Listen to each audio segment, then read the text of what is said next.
জ্ঞান চক্ষুরে প্রিয় সজনী রে প্রিয় সজনী রে যাহা মনে দেখি প্রিয় সজনী রে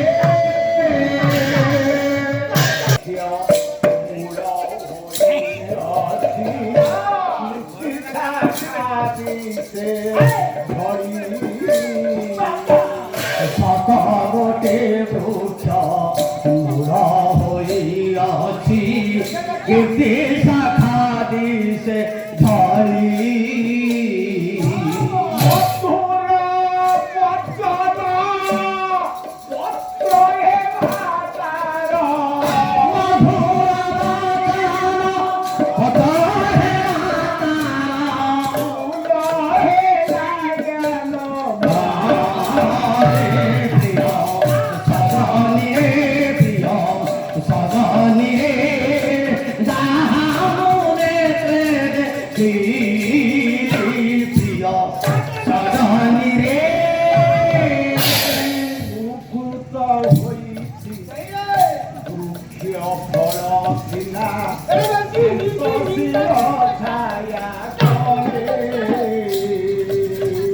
শুক্রতা হয়েছি না শান্ত ছিল ছায়া কালী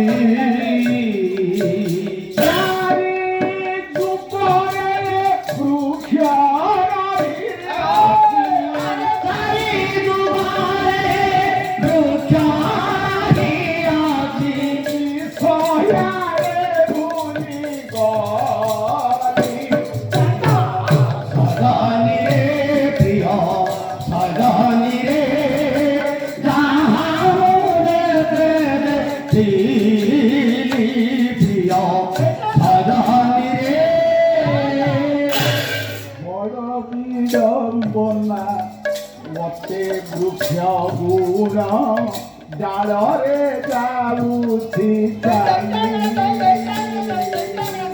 বড় বিড়ম্বনা অতে বৃক্ষ গুণ ডালরে যাউছি চালি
पवित्र पावन पीठरे गुआगड़िया ग्रामर मो बड़ भाई ना गुरु भाई जने निमंत्रण कर गोटे राति आसलु काली अन्यत्र पाला अच्छी मुझे रामनवमी पाला हुए तो गुआगड़िया 2025 मसीह हबार प्रभु रामकर इच्छा बोध हुए समस्त ज्ञानी गुणी राम रस ଶ୍ରବଣ ପିପାସୁ ଭକ୍ତଜନ ଜ୍ୟେଷ୍ଠ କନିଷ୍ଠ ନିର୍ବିଶେଷରେ ସମସ୍ତ କୁନି କୁନିଆ ପୁଅ ଝିଅ ଓଡୋଶୀ ପଡୋଶୀ ଗ୍ରାମବାସୀ ପବିତ୍ରମେବ ରଚନା ଏମିତି ଆଶ୍ଚର୍ଯ୍ୟ ଦେବତା ଅଷ୍ଟ ପଦକଂ ତାଙ୍କର 8ଟି ପାଦ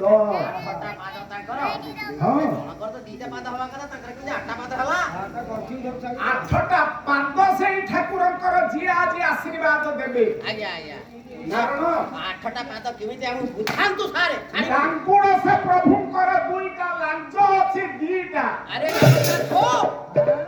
ସେ ଠାକୁରଙ୍କର 8ଟା ପାଦ ପୁଣି 2ଟା ଲାଞ୍ଜ କଣ କହିଲେଣି ଇଏ କି ଅଖାଡୁଆ ଠାକୁର କଣ ସେତିକି ଆଉ ଠାକୁରଙ୍କୁ ଅଖାଡୁଆ କୁହାଯାଏ ଅଖାଡୁଆ ଭାଷାଟା ପ୍ରଭୁଙ୍କ ପାଖରେ ଲାଗିବା ଉଚିତ ନୁହଁ କେମିତିକା ଠାକୁର ସାରେ ହୁଏତ ଆଶ୍ଚର୍ଯ୍ୟ ଲାଗୁଛି ହଁ ହେଉଛି ମହାକବି ବିଶ୍ୱରେ ଯିଏ ଗାଳ କାଟି ଦେଇ ଯାଇଥିବା କବି ଉପମା କାଳିଦାସ କବି କୁଳଙ୍କର ତିଳକ କବି କୁଳଙ୍କର ଗୁରୁ ମହାକବି କାଳିଦାସ ଯିଏ କହିଥିଲେ ଦେବ ଦ୍ୱିଜ ପ୍ରସାଦେନ ଜିହ୍ୱାଗ୍ରମେ ସରସ୍ୱତୀ ଯୋଉ ଠାକୁର ଆଜିକା ସଭାରେ ରାମ ଦରବାରରେ ଉପସ୍ଥିତ ରହି ଆଶୀର୍ବାଦ ଦେବେ ଅଷ୍ଟପଦକଂ 8ଟି ତାଙ୍କର ପଦ ଲାଞ୍ଜ ଦ୍ୱୟଂ 2ଟା ପୁଚ୍ଛ ବକ୍ତ୍ରାଷ୍ଟ ବକ୍ତ୍ର କହିବାକୁ ଗଲେ ମସ୍ତକ ବକ୍ତ୍ରାଷ୍ଟ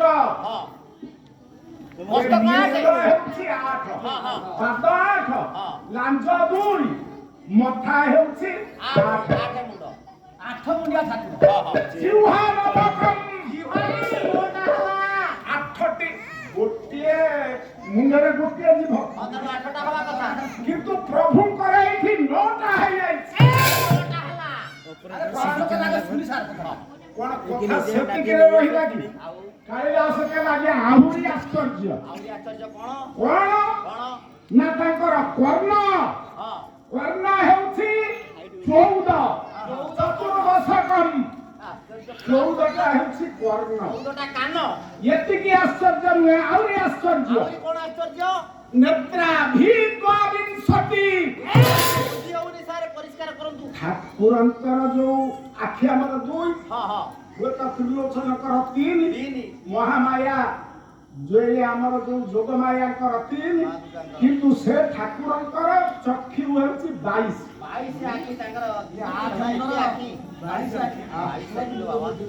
ଏଭଳି ଯୋଉ ଆଶ୍ଚର୍ଯ୍ୟ ଦେବତା ସମସ୍ତଙ୍କର ଆଶୀର୍ବାଦ କରନ୍ତୁ ସମସ୍ତଙ୍କୁ ଦୁଃଖ ଯାତନାରୁ ଉଦ୍ଧାର କରି ଶାନ୍ତି ମୈତ୍ରୀ ଡୋରରେ ବାନ୍ଧି ରଖନ୍ତୁ ସର୍ବେ ବୋଲନ୍ତୁ ଆନନ୍ଦ ସାଗରେ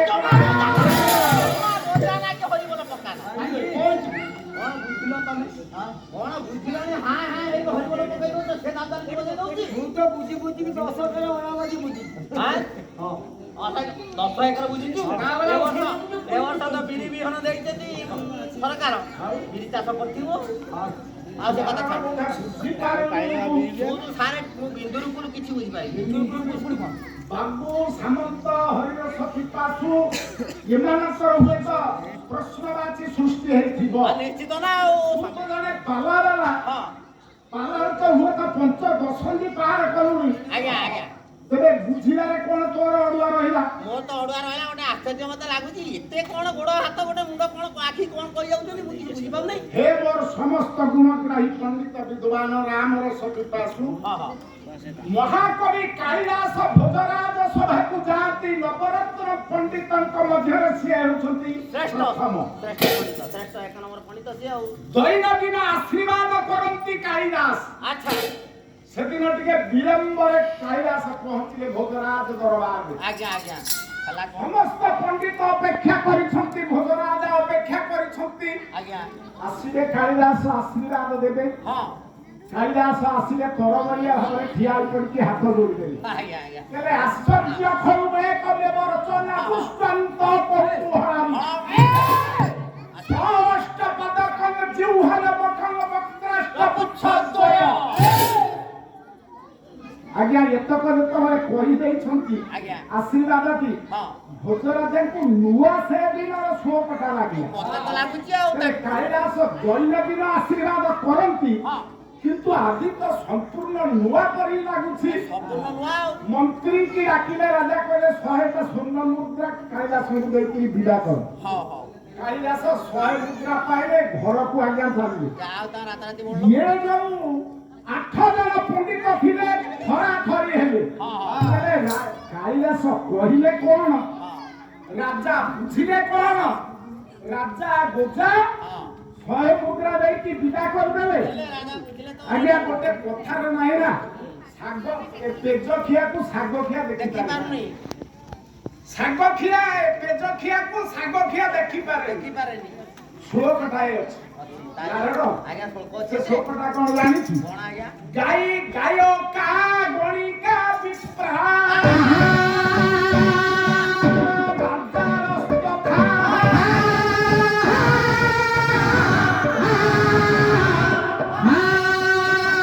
ମାତ୍ରେୟ ପ୍ରପନ୍ତି ପରହିଂସ୍ରକା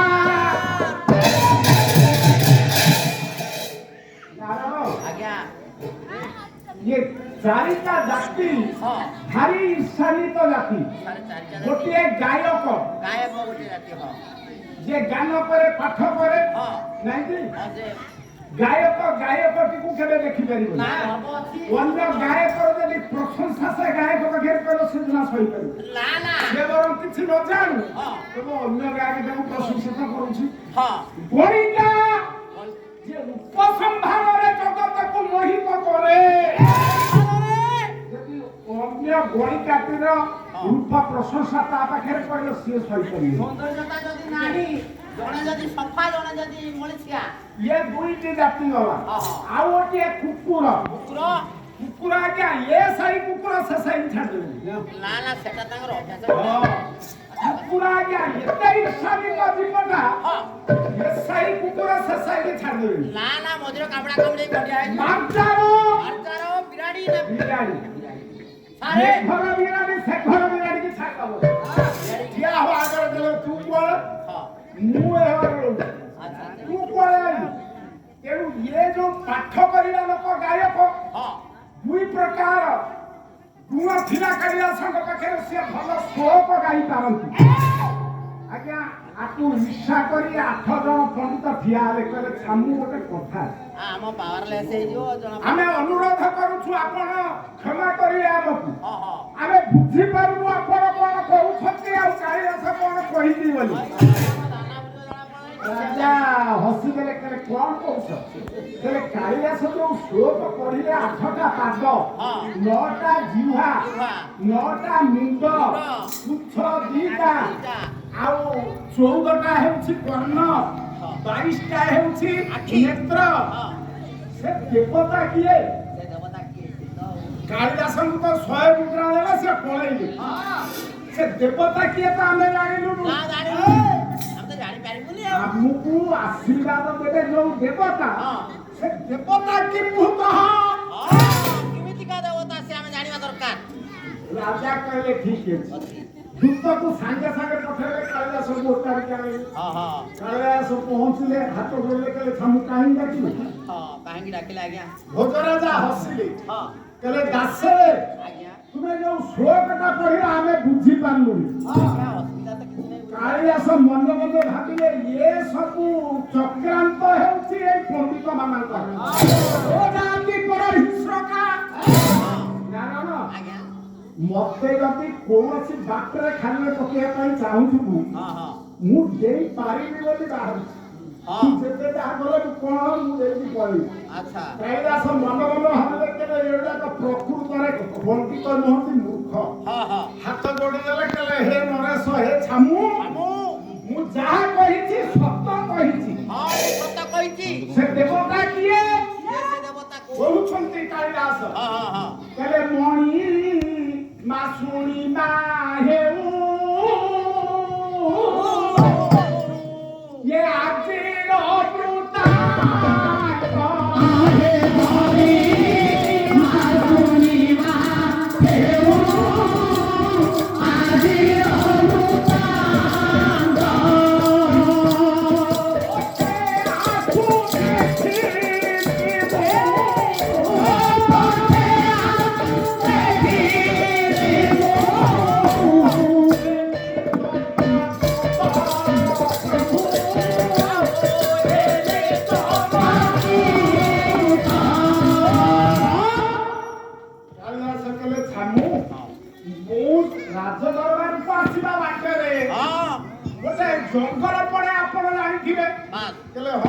ଜଙ୍ଗଲ ଅଛି ଆଚ୍ଛା ବର୍ତ୍ତମାନ ଜଙ୍ଗଲ ସଫା ହଁ ବୃକ୍ଷ ରୋପଣ କାର୍ଯ୍ୟ ଚାଲିଛି ଚାଲିଛି ଚାଲିଛି ନୂଆ ଯେତେ ଆଜ୍ଞା ବୃକ୍ଷ ରୋପିଲେ କଣ ହବ ସେତେ କଟା ହେଇଯାଉଛି ମଣିଷ ବୃକ୍ଷ ବଢିବାରେ ଚାଲିଛି ହଁ ଏତେ ପରିମାଣର ମଣିଷ ସଂଖ୍ୟା ବଢିଲେ ଆଜ୍ଞା ଜଙ୍ଗଲ ସଫା ହେଲା ହଁ ଗାଁରେ ଆଉ କେହି ନାହାନ୍ତି ନା ଆଉ ଭଲ ଭଲ ଲୋକ ନାମୀ ଦାମୀ ଲୋକ ହଁ ସବୁ ରାସ୍ତା କଡକୁ ଚାଲିଲ ପ୍ରତିପତ୍ତି ଯାହାର ଅଛି ଏ ସମାଜରେ ରାସ୍ତା କଡରେ ବିଲ ଅଛି ଚାଲ ସବୁ ରାସ୍ତା କଡ଼କୁ ପଳେଇବେ ହଁ ହଁ ନାଇଁ କି ହଁ ଆଜ୍ଞା ଜଙ୍ଗଲରେ ଆସୁଛନ୍ତି କାଳିଦାସ କହିଲେ ଛାମୁ ଆଜ୍ଞା ମୁଁ ଆଶ୍ଚର୍ଯ୍ୟ ହେଲି ଗୋଟାଏ ଦେବତାଙ୍କୁ ଯେତେବେଳେ ଦର୍ଶନ କରି ଦୁଇ ହାତରୁ ଯୋଡ଼ି ଲମ୍ବ ହେଇକି ସାଷ୍ଟାଙ୍ଗ ପାଦ ତଳେ ପଡ଼ିଗଲି ସେଇ ଦେବତାଙ୍କ କଥା ଆପଣଙ୍କୁ ମୁଁ କହିଛି ଆଚ୍ଛା ସେଇ ଦେବତା ସେ ଦେବତା କିଏ କିଏ ସେ ଦେବତା ଆସେ ବୃଷଭ ଆସୁଛି ହଁ ବୃଷଭ ମାନେ ଷଣ୍ଢ ଆସୁଛି ନନ୍ଦୀ ମହାରାଜ ବୃଷଭଙ୍କୁ ନନ୍ଦୀ କୁହନ୍ତି ଆଚ୍ଛା ଆଚ୍ଛା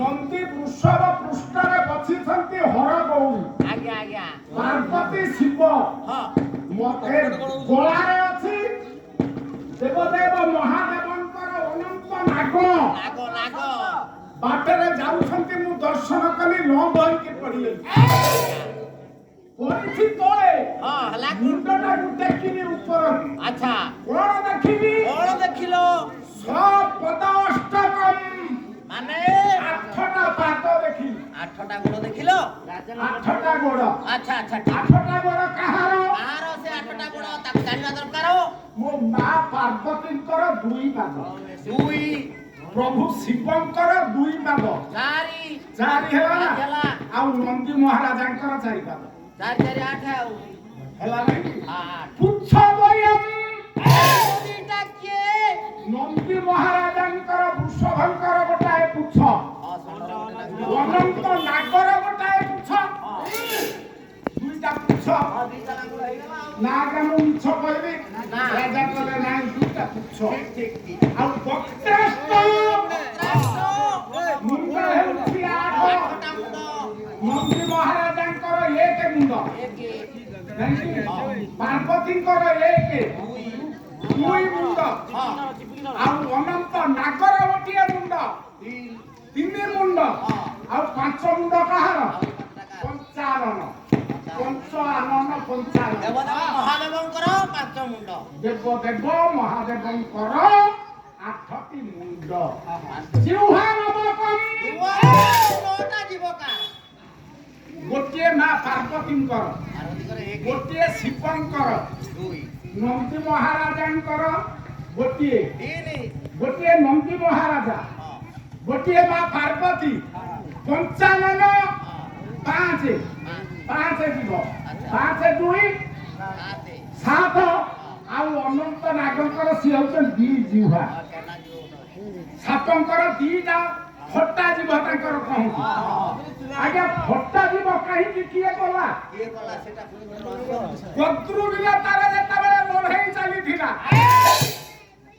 ଅମୃତ ଆଣିକି ଦିନତାର ପୁଅ ଦିନତାଙ୍କ ପୁଅ ଗରୁଡ଼ ଯଦି ଦେବ ହଁ ହଁ ତେବେ ଦାସିତ୍ୱ ପୃଷ୍ଠରୁ ମୁକ୍ତି ପାଇବ ଦିନତା ଘରେ ଦାସୀ ହେଇକି ରହିବ ଚିରଦିନ ଗରୁଡ଼ ଅମୃତ ଆଣିଲେ ସ୍ୱର୍ଗରୁ ହଁ ଖସି ପଡ଼ିଲା ଏ କୁଶବନରେ ହଁ ଗଦ୍ରୁ କହିଲେ କେବେ ପୁଅ ଚାହିଁଛ କଣ କୁଶ ବନରେ ବହିଯିବ ଏ ଅମୃତ ତୁମେ ଚାଟ ଇଏ ଯେଉଁଠି ପଡ଼ିଛି ଚାଟ ଇଏ ଚାଟୁ ଚାଟୁ ଚାଟୁ ଚାଟୁ କୁଶରେ ଆଜ୍ଞା ଛିଡ଼ିଗଲା ଜୀବ ହେଲା ଦୁଇ ଜୁହା ନବକର୍ଣ୍ଣ ହେଇଗଲା ଆଉ କର୍ଣ୍ଣ ହେଉଛି 14 ଚଉଦ କାନ ଦୁଇଟି କାନ ବୃଷଭର ସବର ଷଣ୍ଢ ଦୁଇଟି କାନ ମା ପାର୍ବତୀଙ୍କର ଚାରି ଚାରି ହଁ ପାଞ୍ଚ ମୁଣ୍ଡରେ ଶିବଙ୍କର 10 ଚାରି ଦଶ ଚଉଦ 14ଟି ହେଲା କାନ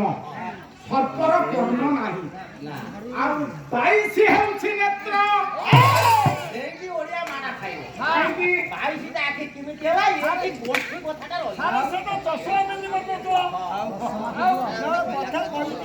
ଅନନ୍ତ ସାତର ହେଉଛି ଦୁଇଟି ଚକ୍ଷୁ ଦୁଇ ଦୁଇ ଦୁଇ ନୁହନ୍ତି ଦୁଇଟା ଦୁଇ ହିସାବ ରଖୁଛୁ ଦୁଇ ଆଜ୍ଞା ଆଉ ବୃଷଭର ଦୁଇ ଚାରି ଚାରି ଚାରି ମା ପାର୍ବତୀଙ୍କର 3 ମା ପାର୍ବତୀଙ୍କର 3 ଯୋଗମାୟାଙ୍କର 3 କେତେ ହେଲା 7 7 ଆଉ ये जो शिव 5 मुंडरे 5 ए 15 7 22 ହେଇଗଲା ये जो विचित्र देवता शिव ठाकुर माँ जगत जननी जोगमाया पार्वती नंदी महाराज राम परम ब्रह्मंकर पवित्र पावन पीठरे उपस्थित होई समस्त आशीर्वाद दियंतु दुख कष्ट दुर्विष जंजाल मोह माया रे लिप्त थिबा गुणी समस्त रामर सपिपासु पंडित मानकर पिला छुआ मानकर बलगड़िया ग्रामवासी समस्त पितृव्य गुरु गुरुजन पड़ोशी पड़ोशी ग्रामवासी बालाचार्य पवित्र राम अनुष्ठान उत्तरोत्तर उन्नति हो आनंद सागर प्रेमानंदे करा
ଗୁଡା ଆଉ ଛକିରେ ନଥିବ କହୁଣିରେ ସେତେବେଳେ ଥିବ ନାଇଁକି ଗୀତ ପଦେ ବୋଲ ରୋହିତ ଦୁଇ ପଦ ଗୀତ ବୋଲ ତାପରେ ରାମ ଭଗବାନଙ୍କର ଦୁଇ ପଦ ପବିତ୍ର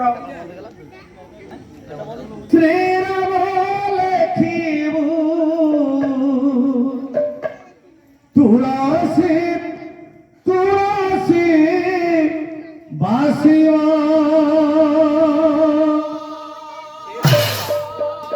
ଯେବେ ହୃଦୟରେ ତୁ ଲେଖିବୁ ଶ୍ରୀରାମ हो जेबे हृदय तू लेखिबू श्रीराम तोरा आत्मा पखी वैकुंठे बसिबा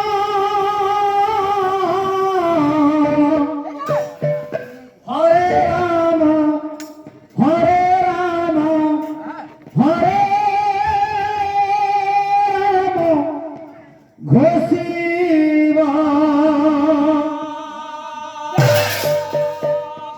पथर श्रीराम लेखिबू पानी पथर भासिब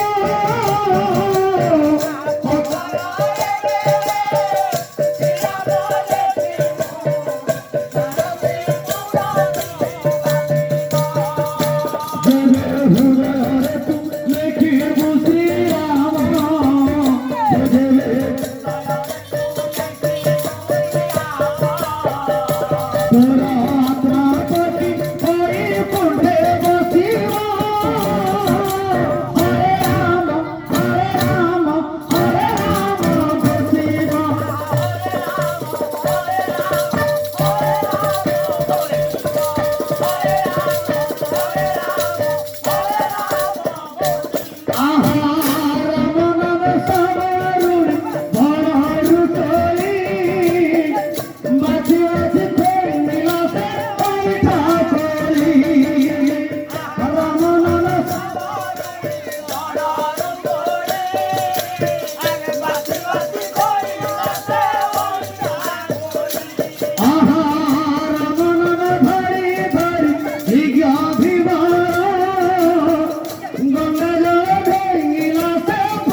ଔଷଧ ଟିକେ ଦେଇକି ତୁମେ ଯାଅ ଦେଶ କାମ ପାଇଁ ଜାତି କାମ ପାଇଁ ଗୋପବନ୍ଧୁ ଗୋଟିଏ ପୁଅ ଗୋଟିଏ ପାଖରେ ଆଉ ଗୋଟିଏ ପାଖରେ ଶହ ଶହ ହଜାର ହଜାର ପୁଅ ଝିଅ ଭାଇ ଭଉଣୀ ଆରେ ରକ୍ଷେ ହରିତ ମାରେ କିଏ ମାରେ ହରିତ ରକ୍ଷେ କିଏ ଯଦି ମୋର କରିକି ପୁଅକୁ ସିଏ ଦେଇଥିବ ତାକୁ ନେଲା ବାଲା ତାକ କାର ଅଛି କେହି ନେଇ ପାରିବେନି ଯୋଉ ପୁଅ ଚାଲିଗଲେ ପଛକୁ ଅନେଇଲେନି ସେଇ କହିବେ ସମସ୍ତ ପୁଅ ଝିଅ ଭାଇ ଭଉଣୀ ମାନେ ତୁମେ କୌଣସି କଥା ଶୁଣ ନ ଶୁଣ ଏ ପଦଟିକି ମନରେ ତୁମେ ସବୁବେଳେ ଚିନ୍ତନ କରିବ ମାନବ ଜୀବନ ନୁହଁ କେବଳ ବର୍ଷ ମାସ ଦିନ ମୁଁ 80 ବର୍ଷ ବଞ୍ଚିବି 90 ବର୍ଷ ବଞ୍ଚିବି 120 ବର୍ଷ ମୋ ଛୁଆ ବଞ୍ଚୁ ସେଇଥିରେ ଆଜ୍ଞା ସାର୍ଥକ ଲାଭ କରୁଛି ବାପ ମା 12 ବର୍ଷିଆ 11 ବର୍ଷ ବୟସରେ ଢେଙ୍କାନାଳର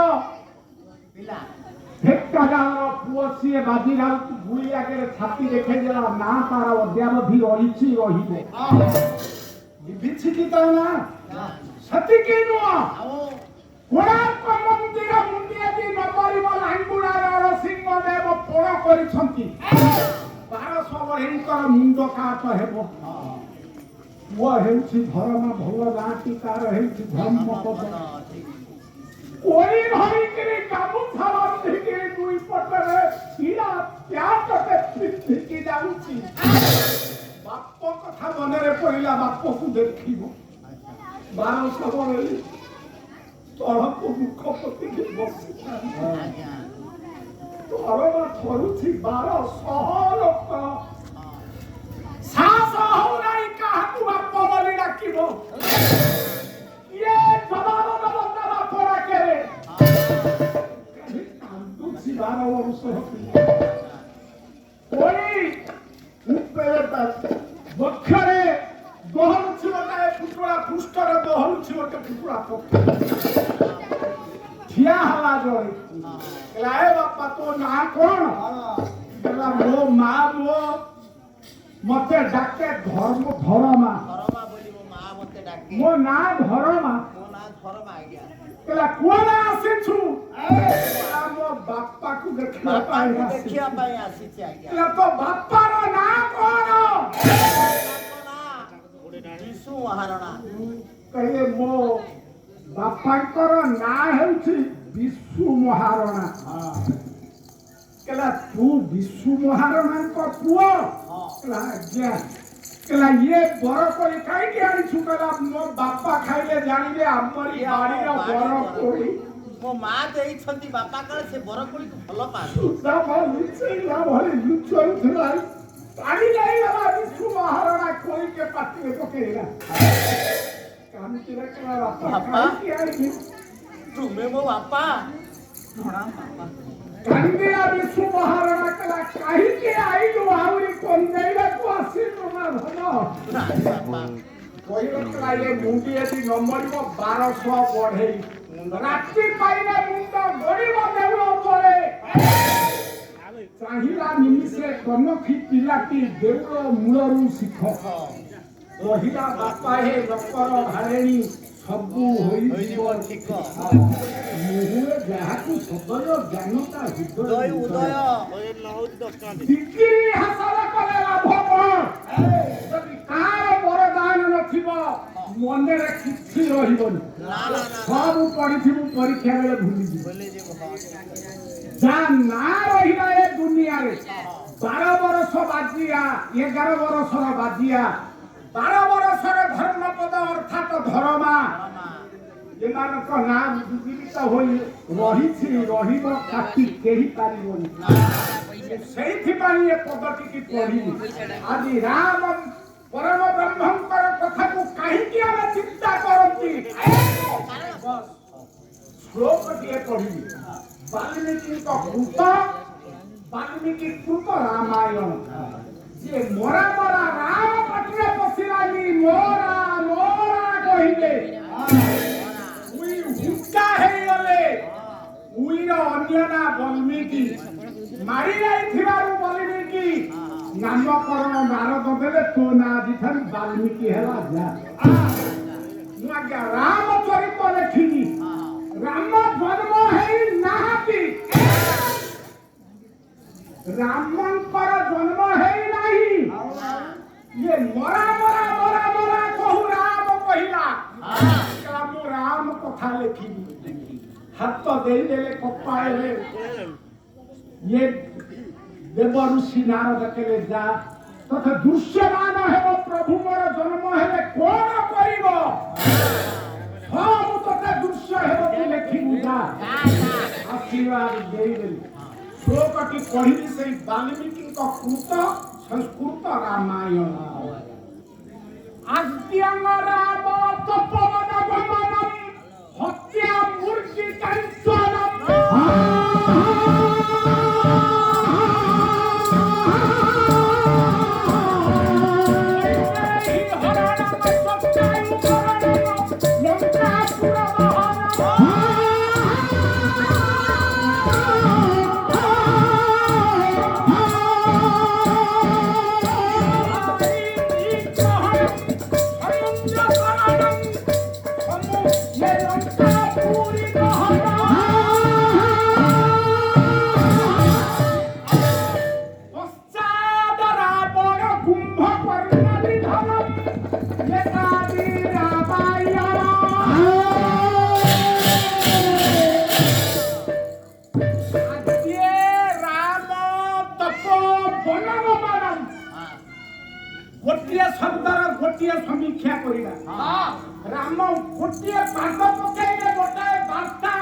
ସେଇଥିପାଇଁ ରାମ ଭଗବାନଙ୍କୁ ଏଡ଼େ ସମ୍ମାନ ଏ ଜଗତରେ ଆଚ୍ଛା ନାଇଁ କି ଆଜ୍ଞା ଆଜ୍ଞା ଆମର ରାମ ମନ୍ଦିର ପ୍ରତିଷ୍ଠା କରାଗଲା। ହଁ ଆଜ୍ଞା ଆଜି ହନୁମାନ ଜୟନ୍ତୀ ପାଳନ କରାଯାଉଛି ଆଜ୍ଞା ରାମଙ୍କର ତିଥିରେ। ହଁ ପ୍ରଭୁ ରାମ ଜନ୍ମ ହେଲେ ଦିନରେ, ହଁ ହେଲେ ରାତିରେ ଜନ୍ମ ହେବିନି, ଦିନରେ ଜନ୍ମ ହେଲେ। ରାତିଟା ପାପ କାଳ ହେଠି ଜନ୍ମ ହେଇ ଲାଭ କଣ? ଦିନରେ କାହିଁକି ଆଜ୍ଞା ରାମ ଜନ୍ମ ହେଲେ? କୃଷ୍ଣ ଜନ୍ମ ହେଇଥିଲେ ରାତିରେ। ହଁ ହଁ ପ୍ରଭୁ ରାତିରେ ତ ଆସନ୍ତି, ଅନ୍ଧାରରେ ଆସନ୍ତି। ହଁ ରାମ କହିଲେ ମୁଁ ଦିନରେ ଜନ୍ମ ହେଲି। ହେଇ ଆଲୋକରେ ମୋ ବଂଶର ମୂଳ ମଞ୍ଜି ହେଉଛନ୍ତି ଯିଏ, ସେ ହେଉଛନ୍ତି ସୂର୍ଯ୍ୟ। ଦିନର ଅଧୀଶ୍ୱର ସୂର୍ଯ୍ୟ। ହଁ ମୋ ଇଷ୍ଟ ଦେବତା ଯୋଉ ଦିନରେ ଆସନ୍ତି, ମୁଁ ଦିନରେ ଜନ୍ମ ହେଇଛି। କିନ୍ତୁ ନାଁଟି ହେଲା ଶ୍ରୀରାମ। ରାମ ନୁହଁ ଶ୍ରୀରାମ। ରାମ ଆଦ୍ୟରେ ଶ୍ରୀ ଲାଗିଲା। ହଁ ଶ୍ରୀରାମ ପୂଜା ଆଜି ହଁ ନାଇଁ କି? ଆଜ୍ଞା ଆଜ୍ଞା ରାମ ରାମ ରାମ ଯୁଗେ ଯୁଗେ ଅଛି। ହଁ ସେଇ ନାଁରୁ ଗୋଟିଏ କଳା ଆସିକି ଜନ୍ମ ହେଲେ ଶ୍ରୀରାମ।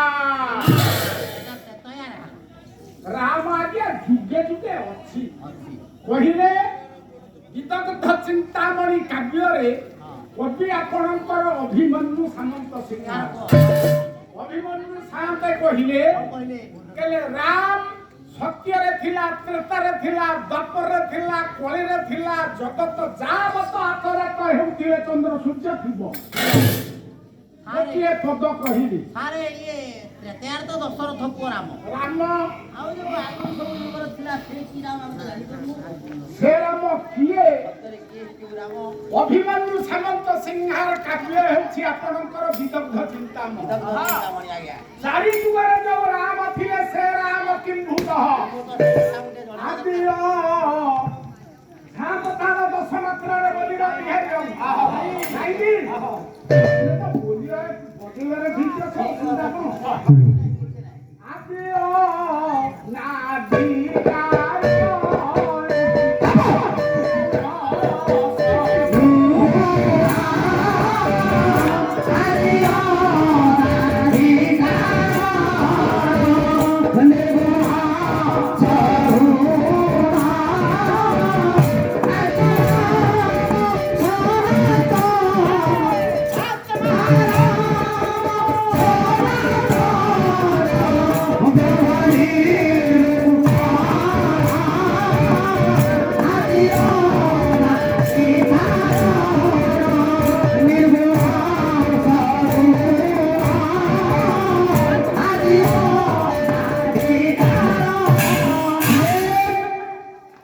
ଅଭିମନ୍ୟୁ ସାମନ୍ତ ସିଂହାର ବାଲିଆ ରାଜ୍ୟର କବି କହିଲେ ଆଜ୍ଞା ଆଦି ଅନାଦି କାରଣ ନିର୍ଗୁଣ ସଗୁଣ।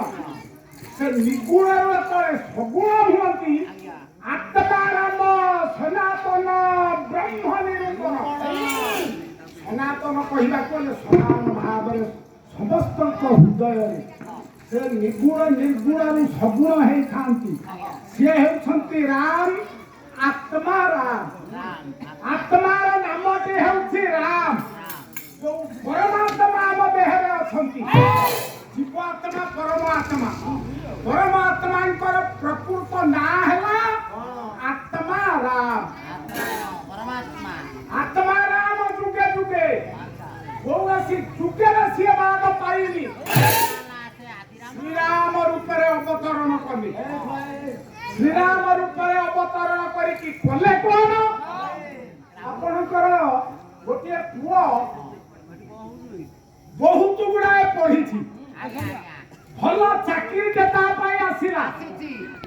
ଭଲ ଚାକିରି ଆସିଲା, ରାତି ପାହିଲେ ଜଏନ କରିବ ଚାକିରିରେ। ପ୍ରଥମ ଦିନ ସେଦିନ ତାର କାରଣ ତୋ ପୁଅ ରାତି ପାହିଲେ ଚାକିରି କରିବ। ଆଜ୍ଞା କିନ୍ତୁ ମୋ ମନଟା ଭାରି ପ୍ରେମ ହେଇଥିବ ଗର୍ଭରେ ଫୁଲି ଉଠେ ଗର୍ଭ କିନ୍ତୁ କିନ୍ତୁ କଣ ବାପାଙ୍କର ଏଭଳି ପରିସ୍ଥିତି ହେଲା, ବାପା ଉଠି ପାରୁନି, ବିଛଣାରୁ ହେଇଗଲା ତାକୁ ପାରାଲିସ୍। ହେଲେ ବାପା ଆଉ ଗୋଟିଏ ପଟରେ ବାପ, ହଁ ଆଉ କେହି ନାହାନ୍ତି ଏକୁଟିଆ ଘର ଏକୁଟିଆ ଘର ବାପ ଅଛି ବାପାକୁ ଯାଇକି ମେଡିକାଲ ଯଦି ନ ଯିବ ବାପା କାନ୍ଦୁଛି କାନ୍ଦୁଛି କିନ୍ତୁ ଚାକିରିରେ ଜଏନ୍ ନ କଲେ ଚାକିରି ଚାଲିବ ଚାକିରି ଚାଲିଯିବ ହଁ ସେ କଣ କରିବ କଣ କରିବ ଆଗେ ଚାକିରିଟାକୁ ଦେଖିବ ନା ଆଉ ଚାକିରିଟା ନ ଦେଖିଲେ ପଇସା ପତ୍ର ଆସିବ କଣ ମେଡିକାଲ କାଇଁ ବାପକୁ ନବ କି ମୁଁ ପଛେ ମରିଯା ମୁଁ କଥା ମରିଯାଇ ଚାକିରିଟା ନାରଣ ଭାଇଆ ତୁ ଯାଇଛୁ ନା ପୁରୀ ହଁ ସାର୍ ଯାଇଛି ଆପଣ ମାନେ ସମସ୍ତେ ବୋଧେ ପୁରୀ ଯାଇଛନ୍ତି ଆମ ବ୍ରହ୍ମଗିରିରେ ପାଲା ପାଞ୍ଚରାତି ଗାଇଲେ ଆମେ ସେଇ ବାଟେ ଗଲେ ସେଇ ବାଟେ ଆଇଲେ ଆପଣ କଣ ମନେ ରଖିନାହାନ୍ତି ବଡ ଦେଉଳ ଉପରେ ଗୋଟେ ପତାକା ଆଜ୍ଞା ଉଡେ ପତିତ ପାବନ ପତାକା ଆଜ୍ଞା ଆଜ୍ଞା ମନେ ଅଛି ସେ ପତାକା ସବୁବେଳେ ଉଡୁଛି କୋଉ ଦିଗକୁ କୋଉ ଦିଗକୁ ଉଡୁଛି ସମୁଦ୍ରର ବିପରୀତ ଦିଗକୁ ହଁ ଠିକ ଠିକ ସମୁଦ୍ର ଆଡୁ ପବନ ଆସେ ଆଜ୍ଞା ଇଏ ତା ବିପରୀତ ଦିଗରେ ଉଡେ ଆଉ ଉଡେ ଉଡିଲା ବେଳେ କେମିତି ଉଡେ ଫର ଫର ଏମିତି ଏମିତି ଏମିତି ଏମିତି ଉଡେ ପତାକା ଅଞ୍ଚଳ ଏମିତି ସାପ ଖେଳିଲା ଭଳିଆ ଦୋହଲି ଆଜ୍ଞା ଆଜ୍ଞା ଆମର କବି ଏଇଠି ଫକୀର ମୋହନ ସେନାପତି ସେନାପତି କଣ କହିଲେ ଦେଖିବା ବିପ୍ଳବୀ ନେତା ଜଣେ ଯିଏ ଥିଲେ ହଁ ହଁ ହଁ ଇଂରେଜ ମାନଙ୍କୁ ଯିଏ ପାଣି ପିଇବା ନେତା ହଁ ଏତେ ବୁଦ୍ଧିରେ ପ୍ରଖର ଅଭିଜ୍ଞତା ଥିଲା ସେ କହିଲେ ସେ ଯୋଉ ପତାକା ଉଡୁନାହିଁ ନା କାହିଁକି ଉଡୁଛି କାହିଁକି ଗୋଟିଏ ପଦ ସିଏ ରଚନା କରିଦେଇକି ଯାଇଛନ୍ତି ପଳସା କୋଳରେ ଆଜ୍ଞା ମୁଁ ଗୋଟିଏ ପଦ ବୋଲୁଛି ଆଜ୍ଞା ଯେଉଁ ପୁତ୍ର ପିତା ମାତା ସେବା କରି ନାହିଁ ସେବା କରି ନାହିଁ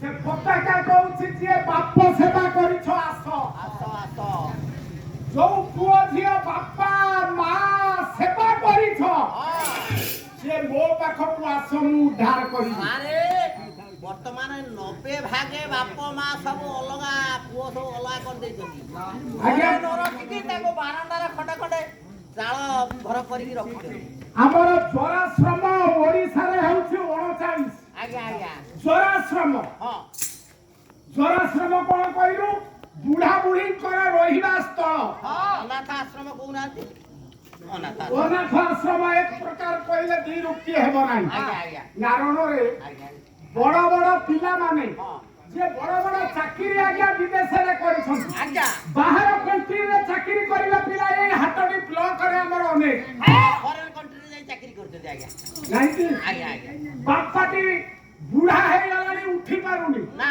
ମାଟି ବୁଢୀ ହେଲାଣି ଆଖିକି ଦେଖା ହଉନି ନାହିଁ ଜ୍ୱରାଶ୍ରମରେ ଛାଡି ଯାଇକିରି ଯାଉଛନ୍ତି ନାଇଁକି ତଥାପି ଲାଭ ଅଛି ସାର୍ କୁମ୍ଭ ମେଳା ବୁଲିବା ପାଇଁ ଗଲେ ଗଲେ ମା ବାପକୁ ଗୋଟିଏ ଦମ୍ପତି ଯୁବକ ଯୁବତୀ 2 ଜଣ ହଁ ସ୍ତ୍ରୀର ଶ୍ୱଶୁରାଳୟରେ ଛାଡି ଯାଇକିରି ବୁଢୀ କି ଗଲେ ସେ କୁମ୍ଭ ମେଳା ଦେଖିବା ପାଇଁ ଆଜ୍ଞା ଆଜ୍ଞା ବିଚିତ୍ର ସୃଷ୍ଟି ବିଚିତ୍ର ନିୟମ।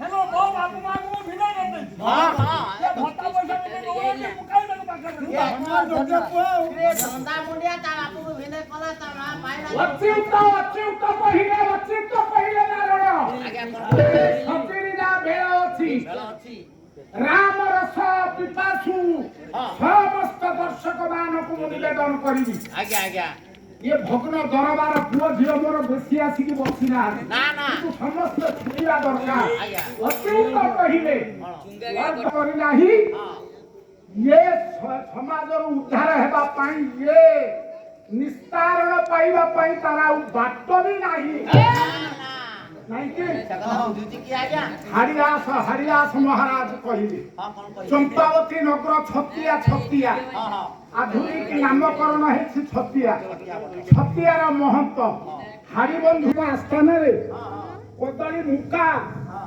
ନାରଣ ଦେଖିଲୁ ସେମିତି ଥୁଆ ହେଇଛି ଛୁଆ ହେଇଛି ସେମିତି ଆଜ୍ଞା ବଢିଆ ସିଏ ବି ଖାଇଲା ବାଲା ହେଇଥାନ୍ତା ଖାଇ ଦେଇଥାନ୍ତା ନାଇଁ କି ଖାଇଲା ବାଲା ସିଏ ବି ହେଇଥାନ୍ତା ଆ କରନ୍ତା ଖାଇଦିଅନ୍ତା ହସୁଛି ହଁ ସେ ଖାଇବେ ନନା ହାରେ ନେଇକି ଖାଇବେ ଆଉ ନନା ହାରେ ଖାଇବେ ସିଏ କିଛି ଖାଏନି ନା ନା କିନ୍ତୁ ଗୋଟେ ଦେବତା ଅଛି ଖାଏ କିଏ ତାହେଲେ ବାପ ଦେବତା ମା ଦେବତା ସର୍ବତୀର୍ଥ ମୟୀ ମାତା ହଁ সর্বতীর্থময়ং পিতা পিতরং মাতরং বন্দে সর্বযত্নে নঃ পূজয়তি। জগন্নাথ বুঝিপারছু না রে বুঝু তেনে ଯିବା ନେଇ ରାମ ପରମ ବ୍ରହ୍ମଙ୍କର କଥା ରହିଯିବ। ରାତି ପାହିଥିଲେ ରାଜା ହେଇଥାନ୍ତେ କିନ୍ତୁ ବନବାସ ଯିବେ। ବେଶକାରୀ ମାନେ ସଜେଇ ଦଉଛନ୍ତି ବର ଗଛ ଡାଳ ଭାଙ୍ଗିକି କ୍ଷୀର ଆଣି ବର କ୍ଷୀର ଆଣିଛନ୍ତି।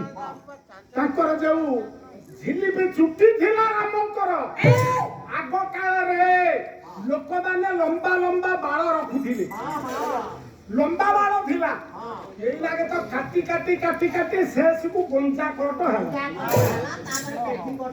କିନ୍ତୁ ସେତେବେଳେ ଥିଲା ସେଇ କେଶ ଗୁଚ୍ଛ ଗୁଡିକ ଠାକୁରଙ୍କର ବେଶକାରୀ ମାନେ ଜୁଡୁ ସୁଡୁ କରିଦେଲେ ବର ଠାରେ ଉପରକୁ ଟେକି ଯାଇକିରି ଜୁଡା ବାନ୍ଧିଦେଲେ। କବି ସମ୍ରାଟ ଭଞ୍ଜ କାବ୍ୟ ହେଉଛି ଆପଣଙ୍କର ବୈଦେଶ।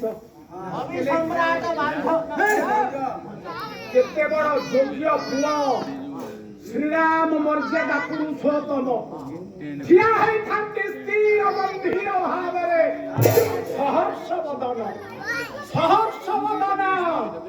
ପ୍ରଫୁଲ୍ଲିତ ହୃଦୟ। ହେଲେ ଅହୋ ଭାଗ୍ୟ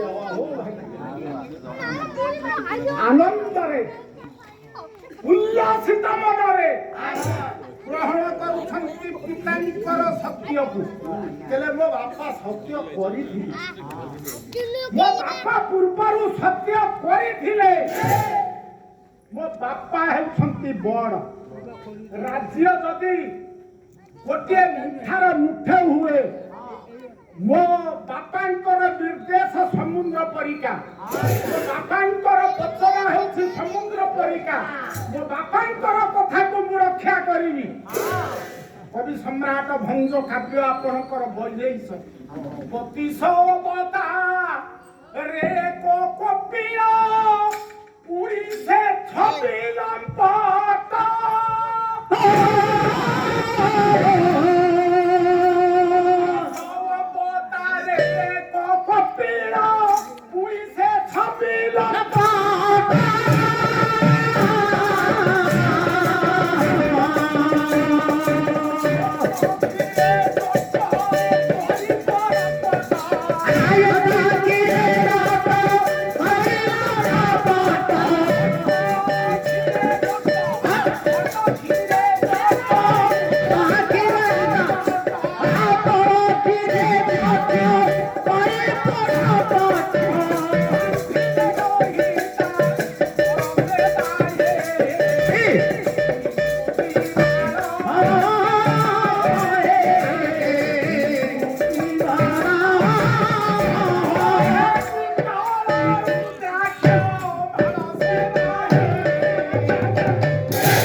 ଭଞ୍ଜ କହିଲେ କେମିତି ମୋ ପ୍ରଭୁ ଦେଖା ଯାଇ। ବତିଶ ଅବତାରେ ଏକ କପିଳ ପ୍ରଭୁଙ୍କର ଅନେକ ବହୁବିଧ ଅବତାର ହେଇଥିଲା। 32 ଅବତାର ହେଇଥିଲା କପିଳ ଅବତାର। କପିଳ ମା ହେଉଛନ୍ତି ଦେବହୂତି, ପୁଅ ହେଉଛନ୍ତି କପିଳ। 12 ବର୍ଷିଆ ପୁଅ ସିଏ। 12 ବର୍ଷ ମା ଗର୍ଭରେ ରହିଲା। ଜାତି ସ୍ମର ପୁଅ ଆଜ୍ଞା 12 ବର୍ଷିଆ ପୁଅ 3ଟି ସଂସାରରେ ଥିଲେ। କପିଳ ଥିଲେ ମା ଗର୍ଭରେ, ଜଗବନ୍ଧୁ 12 ବର୍ଷ। ଆଉ କିଏ ଥିଲେ? ହନୁମାନ ଥିଲେ 12 ବର୍ଷ। ବଜରଙ୍ଗ ବାଲି ମହାରାଜ ହନୁମାନ। ମହାବୀର ଥିଲେ। ସୁକଦେବ ମା ପଦ୍ମାବତୀଙ୍କ ଗର୍ଭରେ ଥିଲେ 12 ବର୍ଷ। କାହିଁକି ନା ଏ ଜାତି ସ୍ମର, ଏମାନେ ଜାଣିଥିଲେ ଆମେ ପୂର୍ବରେ କଣ ଥିଲେ, କେମିତି ଜନ୍ମ ହେବ, କଣ ଆମର କାର୍ଯ୍ୟ। ये जो 12 वर्षिया पुआ कपिल जेतबेले जन्म हैला मां जन्म देइछि पड़ी जाइछि अछतारे मां हाथ रे चारिटा हाथ बुलेइले ହାତରେ ଧରିଲେ ଚେତନା ଫେରି ଆସିଲା ଦେବହୂତିଙ୍କର। କହିଲେ କିଏ ତୁ? କପିଳ କହିଲେ ନା ତୋ ପୁଅ। ଚାହିଁଲା ବେଳକୁ ଶଙ୍ଖ ଚକ୍ର ଗଦା ପଦ୍ମ ଚନ୍ଦନ କସ୍ତୁରୀ ସୁବାସିତ ବିଛୁଡ଼ିତ ହେଉଛି ଚତୁର୍ଦିଗକୁ। କହିଲେ ତୁ ପରମ ବ୍ରହ୍ମ, ତୁ ମୋର ଗୁରୁ, ମୁଁ ତୋର ଶିଷ୍ୟା। ମା ଶିଷ୍ୟା ହେଇଥିଲା ସେଇଠି। କପିଳଙ୍କର ଜନ୍ମ ହେଲା ବେଳେ ଜଟାଟା ବନ୍ଧା ହେଇଥିଲା। ପୋଛା ମାରିକିରି ଜନ୍ମ ହେଲେ ମାତୃହରଣ ଦୋଷ ଲାଗିବ। ସାବଧାନ ହେଇଯାଇଛନ୍ତି ଆଗରୁ କପିଳ। ସେଇ କପିଳଙ୍କ ଦେଶ ପରିକା ରାମ ଦେଶ ଦେଖାଯାଉଛି। ଗର୍ଭଧାରିଣୀ ମା କୌଶଲ୍ୟା ଅନେଇ ପାରୁନି। ସୁମିତ୍ରା ପାଖକୁ ଆସୁନାହାନ୍ତି। କୈକେୟୀ ଗମ୍ଭୀରରେ ମୁହଁ ମାଡ଼ି ଶୋଇଛନ୍ତି। ବଶିଷ୍ଠ ଋଷି ଛାତିଟା ଫାଟିଗଲା। ଆଗରେ ଠିଆ ହେଲେ କହିଲେ ରାମ କଣ ଭାବୁଛ? କହିଲେ ଭାରି ଆନନ୍ଦ। ହେ ଗୁରୁଦେବ, ଏମିତି ଦିନ ସବୁବେଳେ ରାମକୁ ମିଳୁଥାଉ, ଆଶୀର୍ବାଦ ଦିଅ। ଆପଣ ମାନେ କୁହନ୍ତୁ ଆଜିକା ଦିନରେ, ଆଜିକା ଡେଟ୍ରେ ଏ ସମାଜରେ ପୁଅ ଝିଅ ଯେତେ ମୋର, କିଏ ରାଜା ନ ହେଇକି ବଣକୁ ଯିବ, କିଏ ଚାକିରି କି ନ ଯାଇକି ବାପକୁ ସେବା ଯୋଗେଇ ଦବ, ବିରଳ। କିନ୍ତୁ ଗୋଟିଏ ବାର୍ତ୍ତା ପ୍ରଭୁ ଦେଲେ, ସବୁରି ଗୋଟିଏ ମାରେ ବାପ ମା ଗୋଟିଏ ମାରେ। ବାପ ମା ଭଳିଆ ଦେବତା ଏ ଜଗତରେ ନାହାନ୍ତି। କଥା କୁହା ଦେବତା, ଖାଇବା ଦେବତା ମାଗୁଛି ତାକୁ କିଛି ନ ଦେଇ, ତାକୁ କିଛି ନ ଦେଇ।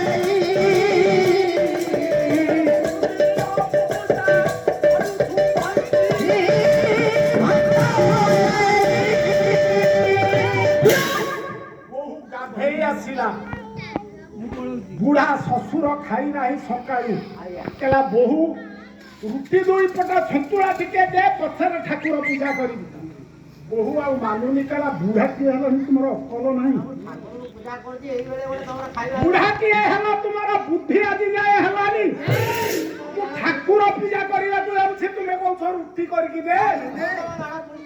ଖାଇବା ଦେବତା ମାଗୁଛି ତାକୁ ଚିହ୍ନିଲୁ ନାହିଁ ରେ, ତାକୁ ଚିହ୍ନିଲୁ ନାହିଁ।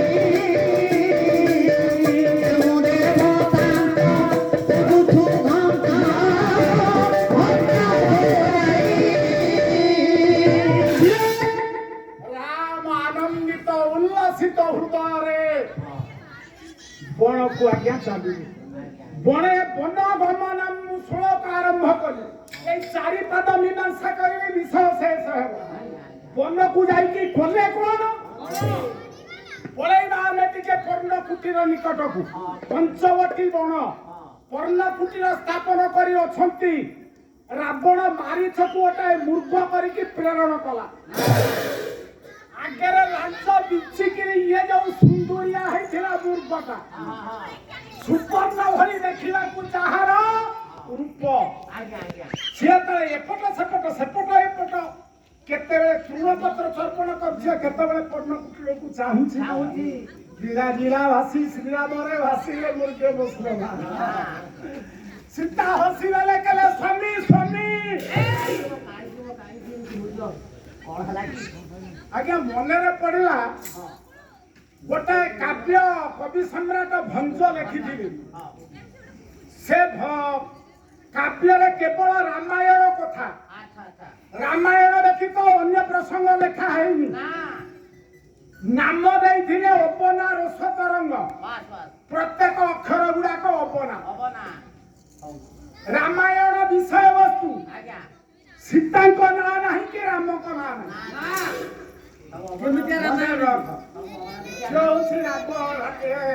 ରାମାୟଣ ଅବନା ରସ ତରଙ୍ଗ। ରାମ ନାଁ ନାହିଁ, ସୀତା ନାଁ ନାହିଁ, କିନ୍ତୁ ରାମାୟଣ ବିଷୟବସ୍ତୁ ରାମ ସୀତାଙ୍କ ବିଷୟବସ୍ତୁ।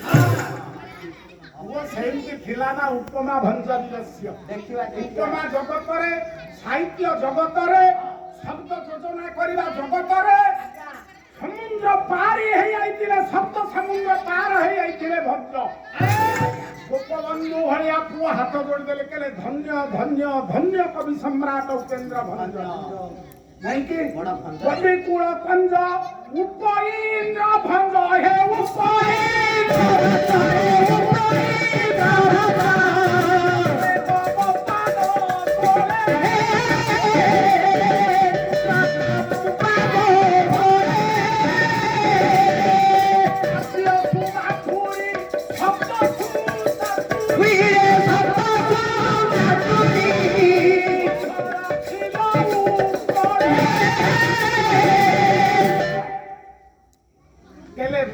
ଧନ୍ୟ ତୁମେ କବି ସମ୍ରାଟ ଭଞ୍ଜ କବି କୂଳ କଞ୍ଜ ଉପେନ୍ଦ୍ର ଭଞ୍ଜ ନମେ ତୁମ ପାଦ ତଳେ କାବ୍ୟ ସୁମାଧୁରୀ ବାକ୍ୟ ସୁଚାତୁରୀ ଯଶ ରଖିଲ ଉତ୍କଳେ ଆଜ୍ଞା ଭାଷା ଜଗତକୁ ସମୃଦ୍ଧ ଯଦି ଜଣେ କେହି କରିଥାଏ ଭଞ୍ଜ ସାହିତ୍ୟ ଏତିକି ନୁହଁ ବ୍ରିଟିଶ ଶାସନ ବେଳେ ଉତ୍କଳ ନାଁ ଲିଭେଇ ଦେଇ ଦିଆଯାଇଥିଲା ବିହାର ବଙ୍ଗଳା ମିଶ୍ରିତ ଭାଷା ପଢା ହେବ ଜଜ ସାହେବ କହିଥିଲେ ସେତିକି ବେଳେ ଭଞ୍ଜ ସାହିତ୍ୟକୁ ନେଇକି ଉପସ୍ଥାପନା କରିଥିଲେ ଫକୀର ମୋହନ ସେନାପତି ସ୍ୱର୍ଗତ ବିଜୁ ପଟ୍ଟନାୟକ ଆମର ଭୂମିପୁତ୍ର ଏମା ଗୌରୀ କୁମାର ବ୍ରହ୍ମା ଏ ଭଞ୍ଜ ସାହିତ୍ୟକୁ ଦେଖେଇକି କହିଲେ ଇଏ ଆଜ୍ଞା 100 ବର୍ଷ ପୂର୍ବରୁ ଓଡ଼ିଆ ଭାଷା ଥିଲା ରହିଛି ରହିବ ଦେଖି ନବ କାଳିକା ବକାଳିକା ମାଳିକା ଆଳି କାଳିକା କାନ୍ତ ସ୍ମରି ରକ୍ଷା କେମନ୍ତ କରି ବତିକି ଏମନ୍ତ ବିଚାରିରେ ସହଚରି ଭାବେ ବଞ୍ଚିଲେ ଏ କାଳକୁ କଥା ଥିବ କାଳ କାଳକୁ ଏକେ ତ କ୍ଷୀର ଦିନ ହେଲା ଦୁର୍ଦିନ ଦିନ ନଲଭୁ ବଲ୍ଲଭ ମେଳ ଜଜ ସାହେବ ସ୍ତବ୍ଧ ହେଇଗଲେ କହିଲେ ପ୍ରକୃତରେ ଓଡ଼ିଆ ଏକ ସ୍ୱତନ୍ତ୍ର ଭାଷା 1936 ମସିହାରେ ଏପ୍ରିଲ ପହିଲାରେ ସ୍ୱତନ୍ତ୍ର ରାଜ୍ୟ ପାହିଆ ଭାଷା ସମ୍ମାନ ପାଇଲା ଆମ ଉତ୍କଳ ଓଡ଼ିଆ ଭାଷା ରହିଲା ସେଇ ଭଞ୍ଜଙ୍କର ଅବନାର ସତରଙ୍ଗ ମୁଁ ଗୋଟିଏ ପଦ ପଢିବି ବେଶୀ ନୁହଁ ଉଠେଇଶ ସନ୍ଧସର ବଦ୍ଧ ଏ ଚମର ଉଠେଇଶ ସନ୍ଧସର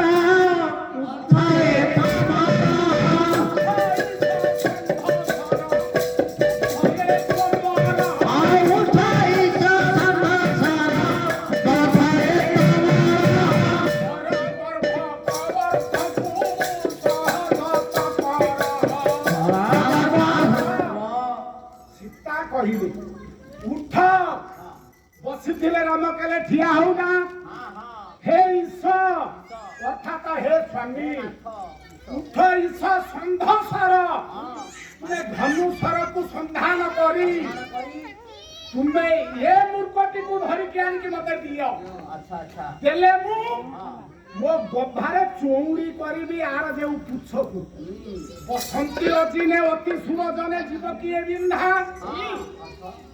କେଲେ ମୁଁ ଆର ଯୋଉ ଚମଡ଼ା ପକେଇ ଦେଇକି ତା ଉପରେ ବସିବି ଶୋଇବି ଭାରି ଭଲ ଲାଗିବ ନାରଣ ଏମିତି ଭାବନା ଆଣ ନାହିଁ ଜମା ନାରଣ ବର୍ତ୍ତମାନ ସମାଜରେ ସ୍ୱାମୀ ସ୍ତ୍ରୀ ତୁମେ ଯାଇଛ ବାହାରକୁ ପୁଅ ବୋହୂ ଯାଇଛନ୍ତି ବାହାରକୁ ଯୁବକ ଯୁବତୀ ସ୍ୱାମୀ ସ୍ତ୍ରୀ ଯାଇଛନ୍ତି ବଡ ବଜାରଟାକୁ ଟଙ୍କା ଅଛି ପାଖରେ ସ୍ୱାମୀ ପାଖରେ ସ୍ତ୍ରୀ ଯଦି ଲୋଭ କଲା କୌଣସି ଶାଢୀ କି କୌଣସି ଗହଣା କୌଣସି ଦାମିକା ପଦାର୍ଥ ସ୍ୱାମୀ ମାନେ ଭାଙ୍ଗି ପାରିବେ କାହିଁକି କହିଲୁ ନାଇଁ ସେଇଥିପାଇଁ ନୁହଁ ଏପଟକୁ ଗୋଟିଏ କଥା ଆପଣଙ୍କୁ ଏଇଠି ମୁଁ କହିବି ବୈକୁଣ୍ଠ ଆଜ୍ଞା 3 ପ୍ରକାର ତିନି ବୈକୁଣ୍ଠ ପୁରାଣରେ ଲେଖା ଅଛି 3 ବୈକୁଣ୍ଠ 3 ବୈକୁଣ୍ଠ ନାମ କଣ ଜାଣୁ ନା ମୁଁ ଜାଣିନି ଆଜ୍ଞା ଗୋଟିଏ ହେଉଛି କୋଇଲି ବୈକୁଣ୍ଠ ଗୋଟିଏ ନିତ୍ୟ ବୈକୁଣ୍ଠ ନମ୍ବର 2 କିନ୍ତୁ ଓଡ଼ିଆରେ କହୁନୁ 2 ହେଲା 2 ଆଜ୍ଞା ଆଉ ଗୋଟିଏ ଗୋଲକ ବୈକୁଣ୍ଠ ତିନି ଗୋଲକ ବୈକୁଣ୍ଠ କୋଉଠି ଦେଖିଛୁ ନା?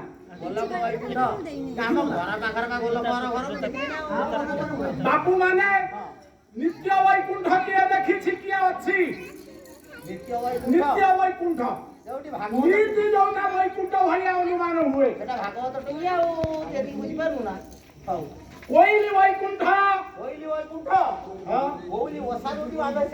ନାଇଁ ସ୍ତ୍ରୀର କୋଳ ବିଶ୍ୱାସ ପ୍ରେମ ଭଲ ପାଇବା ଦେହକୁ ଦେହରେ ଘଷି ଦେଲେ ପ୍ରେମ ହବ ସ୍ୱାମୀ ସ୍ତ୍ରୀ ତୁମେ ହବ କାମ। ଆଜିକାଲି ତ ଆଜି ବାହାଘର ହଉଛି କାଲି ଛାଡ଼ପତ୍ର ଦିଆ ନିଆ ହେଇଯାଉଛି।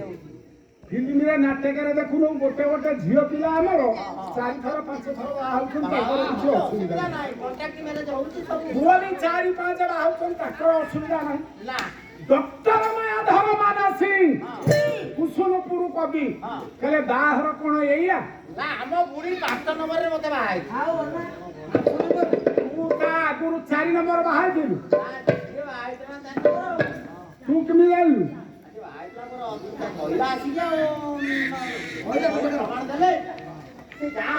ତୁମେ ସ୍ୱାମୀ ସ୍ତ୍ରୀ ହେଲ ପୁଣି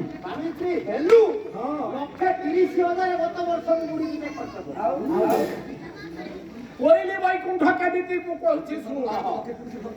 ଡକ୍ଟର ମାୟାଧର ମାନସିଂ କହନ୍ତି ପ୍ରେମ ନୁହେଁ ଦେହୁ ଦେହ ଭଗବାନ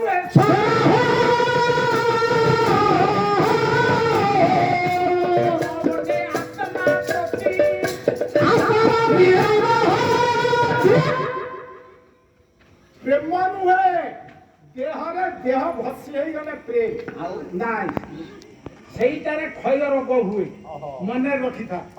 ଆଉ ମନ ସହିତ ମନ ଆତ୍ମା ସହିତ ଆତ୍ମା 2 ଜଣଙ୍କର ଯଦି ମିଶିଗଲା ଭାବ 2 ଜଣଙ୍କର ଯଦି ରହିଲା ବିଶ୍ୱାସରେ ଭାବ ବିଶ୍ୱାସ ଭଲ ପାଇବା ଯୋଉଠି ଥାଏ ସେ ସ୍ତ୍ରୀର କୋଳ ହେଉଛି ବୈକୁଣ୍ଠ। ଆମର ଭଲ ପାଇବା ଅଛି ଆମର ଭାବ ଅଛି ଏ କଥା ମୁଁ ପ୍ରମାଣ ରଖିଛି। ନିତ୍ୟ ବୈକୁଣ୍ଠ ଶୁଣ ନିତ୍ୟ ବୈକୁଣ୍ଠ କୋଉଠି? ଗୋଟାଏ ପଦ ମୁଁ ଆପଣଙ୍କୁ ଶୁଣେଇବି। ଗୋଟିଏ ବୈକୁଣ୍ଠର ଗୋଟିଏ ପଦ ଗୋଟିଏ ଯାଇଛି କୋଇଲି ବୈକୁଣ୍ଠ ପଦଟି ଆସିଲା ନିତ୍ୟ ବୈକୁଣ୍ଠ ପରସ୍ପର ସ୍ନେହ ଜହି ଥାଏ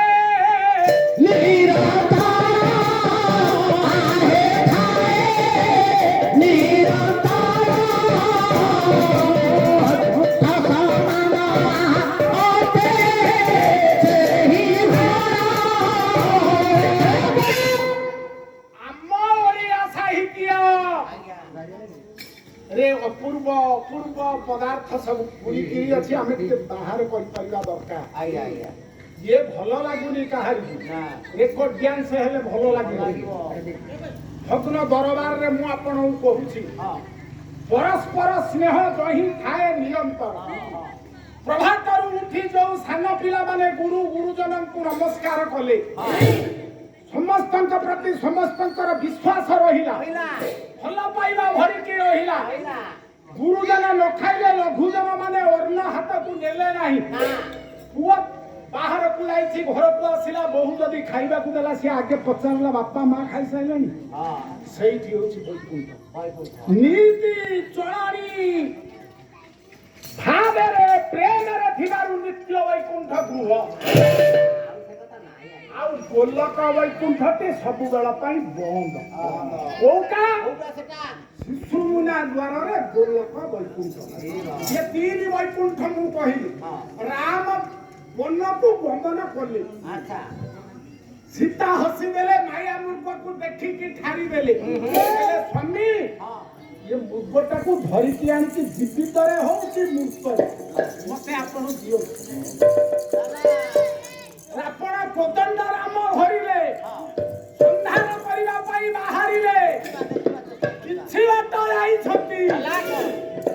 ଆଜ୍ଞା ଗୋଟିଏ ପଦ ବିଶ୍ୱନାଥ ଖୁଣ୍ଟିଆ ବିଚିତ୍ର ହେମ ହରିଣୀ ଧୀରେ ଧାମନ୍ତେ ସୁନ୍ଦର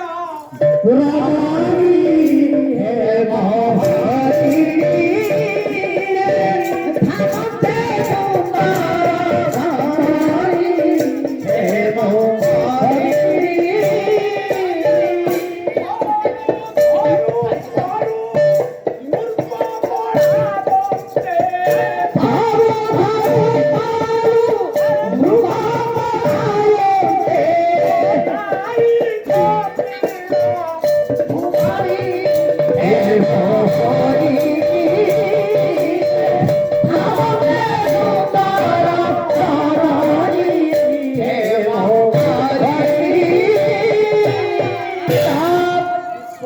ଖୁଣ୍ଟିଆ କହିଲେ କହିଲେ ହେମ ହରିଣୀ ଧାମନ୍ତେ ସୁନ୍ଦର ଧରଣୀ ହେମ ହରିଣୀ ହରିଣୀ ହରିଣ ନୁହେଁ ହରିଣୀ ହରିଣୀ ହେଉଛି ସ୍ତ୍ରୀଲିଙ୍ଗ ବାଚକ ଶବ୍ଦ ଇଏ ହରିଣୀଟି ଯେତେବେଳେ ନାଚି ନାଚି ଖେଳି ଖେଳି ଆଗକୁ ଦୌଡ଼ି ଯାଏ କେଲେ କେଡ଼େ ସୁନ୍ଦର ଦେଖାଯାଉଛନ୍ତି ବନରାଶି ଧରୁ ଧରୁ କରୁ ମୂର୍ଖ ପଳାବନ୍ତେ ରାମ ଦେଇ କରିକି ଯେତେବେଳେ ଧରି ପକେଇଲେ ହକିନା ଉପରକୁ ଛାଟି ଦେଇକିରି ମୃଗଟା ପଳାଇଲା ବିଶ୍ୱନାଥ ଖୁଣ୍ଟିଆ କହିଲେ ମୃଗ ପଳାବନ୍ତି କହିଥିଲେ ହରିଣୀ ପୁଣି କହିଲେ ମୂର୍ଖ କବିଙ୍କର କଣ ମୁଣ୍ଡ ଗୋଳ ବଳ କି ନାରାୟଣ ଗୋଟିଏ ପଦ ଦୁଇଟି ପଦ ନୁହଁ ଗୋଟିଏ କାବ୍ୟ ଗୋଟିଏ କବି କହିଲେ ଧୀରେ ଧାମନ୍ତେ ସୁନ୍ଦର ହରିଣୀ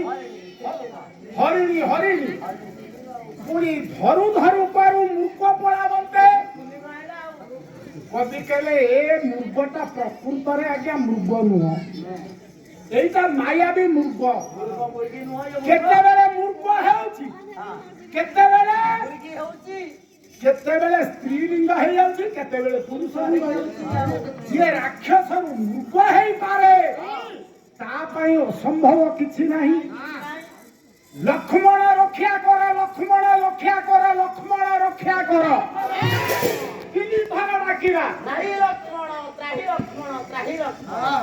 ସୀତାଙ୍କ କାଣ୍ଡରେ କି ବାଜିଲା କହିଲେ ଲକ୍ଷ୍ମଣ ଚାହିଁଛ କଣ ଧନୁ ଧର ଯାଅ ତୁମ ଭାଇନାଙ୍କୁ ବିପତ୍ତି ପଡିଲା ଯେତେ ବୁଝେଇଲେ ଲକ୍ଷ୍ମଣ ଇଏ ନ ବୁଝିଲେ ଜାନକୀ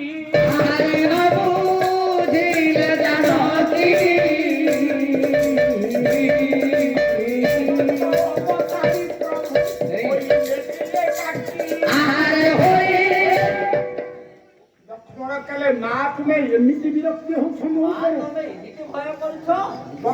दंडे डेरी करदे सीता कुपित हो राति जाई कहले कहले ए लक्ष्मण तुम्हें जदि भाविच तुम भाई मरीगले मत नहीं भरत को दे तुम्हें ता पाखे भले हम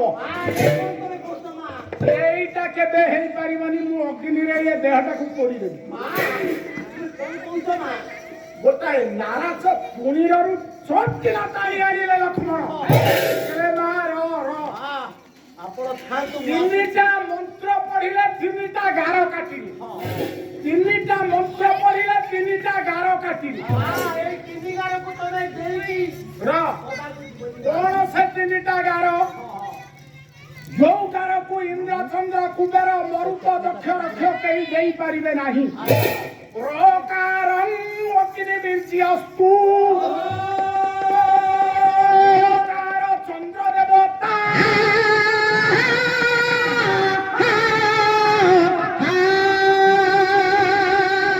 Rastu Mahadeva Khara Rama Parama Brahma